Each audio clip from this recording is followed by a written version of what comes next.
اس کو کافر کہے جا رہا ہے، تو جنت جاونا کہیں؟ جنت تو خالی ہے پھر۔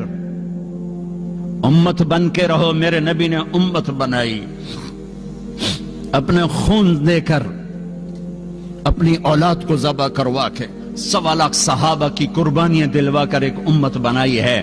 میں تمہیں اللہ رسول کا واسطہ دیتا ہوں، فرقوں میں مت بٹو، فرقوں میں مت بٹو، فرقوں میں مت بٹو، یہاں اچھی مثال قائم کرو، مسلمان بن کے رہو، مومن بن کے رہو، مسلم بن کے رہو، اپنا تعارف بطور مسلمان کرو۔ یہاں بھی اگر وہ لڑائیاں تم نے کھڑی کر دیں تو آنے والی نسلیں تمہیں معاف نہیں کریں گی، میرا نبی تمہیں معاف نہیں کرے گا کہ میں تو لوگوں کو جنت میں پہنچانے آیا تھا، تم نے میرے کلمہ گو کو کافر کہنا شروع کر دیا۔ کسی کو کافر کہنا اتنا آسان کام ہے؟ کیوں ممبر پہ بٹھاتے ہو ایسے لوگوں کو جو تمہیں فرقوں میں بانٹ کے چلے جاتے ہیں؟ میں بھی آ کے آگ لگا سکتا ہوں، لیکن میں نے اللہ کے رسول کو جواب دینا ہے۔ یہ ممبر محبت کے لیے بنایا گیا ہے، یہ ممبر نفرت کی آگ بھڑکانے کے لیے نہیں بنایا گیا کہ تم یہاں بھی مسجدوں میں پڑھ چکے ہو، فرقوں میں پڑھ چکے ہو، کیوں اپنے پاؤں پہ کلہاڑی مار رہے ہو؟ کیوں میرے نبی کی محنت کو آگ لگا رہے ہو؟ تمہیں کون آ کے بتائے گا، سمجھائے گا کہ تم وہ گندے جراثیم یہاں بھی لے کر بیٹھے ہوئے ہو اور اسی نفرتوں کی آگ میں جل رہے ہو، جل رہے ہو، جل رہے ہو؟ دیکھو، جاؤ، عبرت کے لیے دوسرے کو دیکھنا چاہیے کہ میرے دیس میں کیا ہو رہا ہے۔ یہ نفرتوں کی آگ نے آج مسجدوں کو کیا بنا دیا ہے؟ معصوموں کا خون دین کے نام پر، بے گناہوں کا خون دین کے نام پر کس نے یہ آگ لگائی ہے؟ تم سب سے بڑے یہ شراب بیچنے سے بھی بڑا جرم ہے اگر تم نے یہاں فرقہ واریت کو فروغ دیا۔ یہ سٹے سود سے بڑا جرم ہے اگر یہاں فرقہ واریت کی آگ لگائی۔ امت بن کے رہو، امت بن کے رہو، امت بن کے رہو، جو تمہارا مذہب مسلک ہے اسے سینے سے لگاؤ۔ پر کسی سے نفرت کیوں کرتے ہو؟ نہ کرو نفرت۔ پتہ نہیں کون سی ادا میرے اللہ کو پسند ہے اور اللہ جنت کا فیصلہ کر دے۔ تم کسی کے ٹھیکیدار ہو،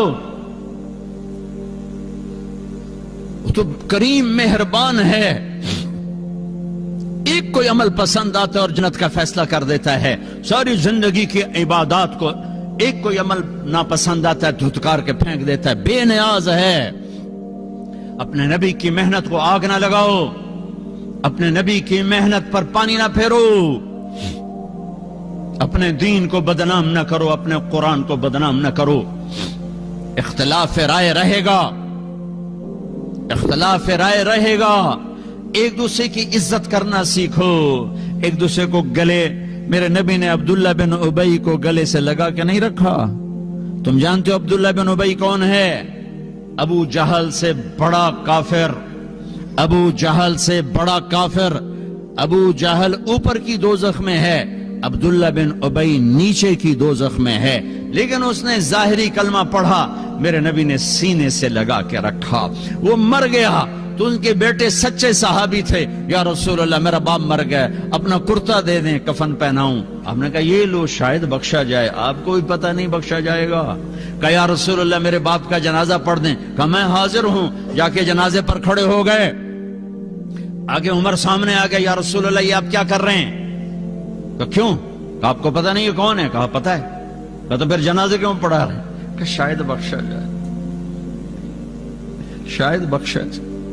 تم ایک مسلمان کو کہتے ہو یہ منافق ہے، یہ کافر ہے۔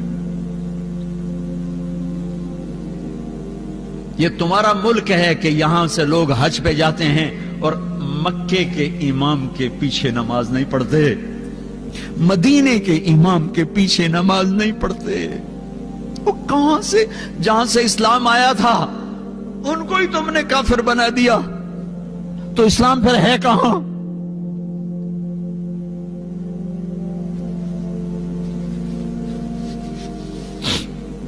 میرا رب اتنا کمزور ہو گیا ہے کہ کعبہ کے مسلح پر کافر کھڑے ہیں، مدینہ مسجد نبوی میرا نبی اتنا کمزور ہو گیا ہے کہ ان کے مسلح پر کافر کھڑے ہیں، گستاخ رسول کھڑے ہیں۔ کچھ تو عقل سے کام لو، کچھ تو روکو ان لوگوں کو جو یہاں تک تمہیں پہنچا رہے ہیں، کچھ تو دین سیکھو، کچھ تو دین سیکھو، اتنے غافل تو نہ بنو، اتنی آگ تو نہ بھڑکاؤ۔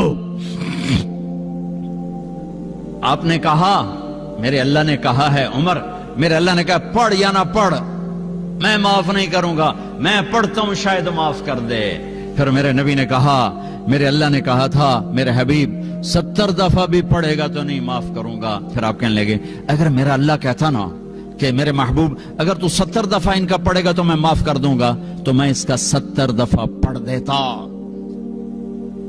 ایک منافق کے لیے جنازہ پڑھایا، پھر جنازے کے ساتھ چلے، انہیں پہنچنے سے پہلے قبر میں ڈال دیا، اس کو باہر باہر نکالو، سب کے سامنے اس کی میت کو نکالا، منہ سے لعاب نکالا اور اس کے منہ میں ڈالا کہ شاید بخشش ہو جائے۔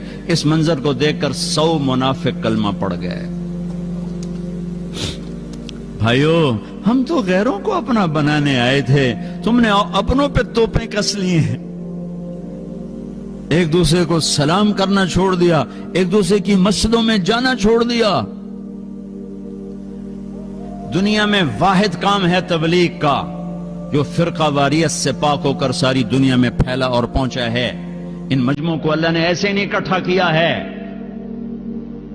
کتنی دفعہ مسجدوں سے ہم نکالے گئے، نکل جاؤ تسی کافر ہو، نکل جاؤ، مسجد دھو۔ ارے مسجد میں تو کافر بھی آ جائے تو دھونے کا حکم نہیں ہے، مسجدیں دھوئی گئیں۔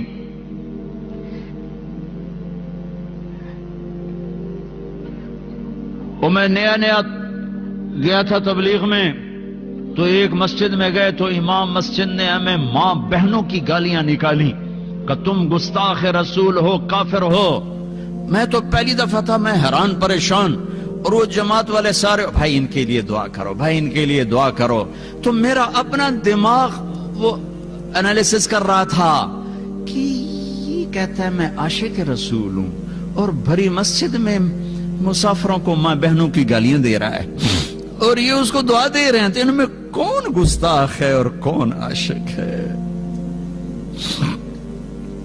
وہ نبیوں میں رحمت لقب پانے والا، مرادیں غریبوں کی برلانے والا، بندندیش کے کام آنے والا، غریبوں کا والی، یتیموں کا مولا۔ اس کے اخلاق تو دیکھو، انک لعلی خلق عظیم، ان کے اخلاق تو دیکھو کہ قتل کرنے والوں کو معاف کیا جا رہا ہے۔ چاچے کا قاتل وحشی، حضرت حمزہ کا قاتل آ کر سامنے کھڑا ہوا اور کہنے لگا مجھے پناہ چاہیے، پناہ چاہیے۔ تو صحابہ کھڑے ہوئے، یا رسول اللہ یہ وحشی ہے، قتل کر دیں۔ آپ نے کہا پیچھے ہٹ جاؤ، پناہ مانگ چکا ہے، شاید کلمہ پڑھ جائے۔ ایک آدمی کا کلمہ پڑھنا مجھے 1000 کافروں کو قتل کرنے سے زیادہ محبوب ہے، تم اس کے امتی ہو۔ وہ کلمہ پڑھ گئے۔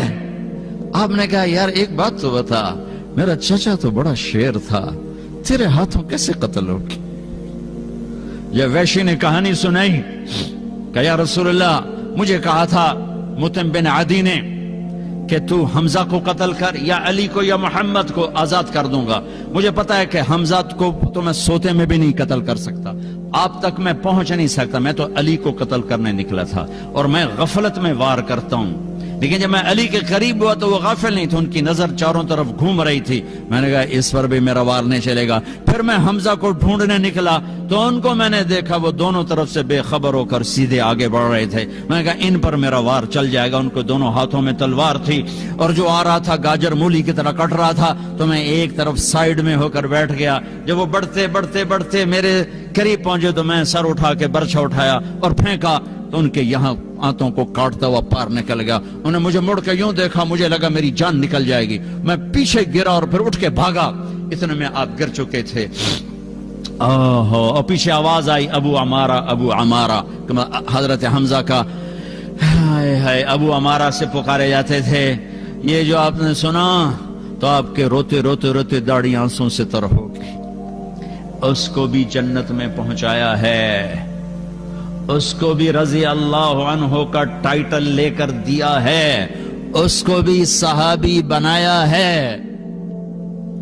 کس کے امتی ہو؟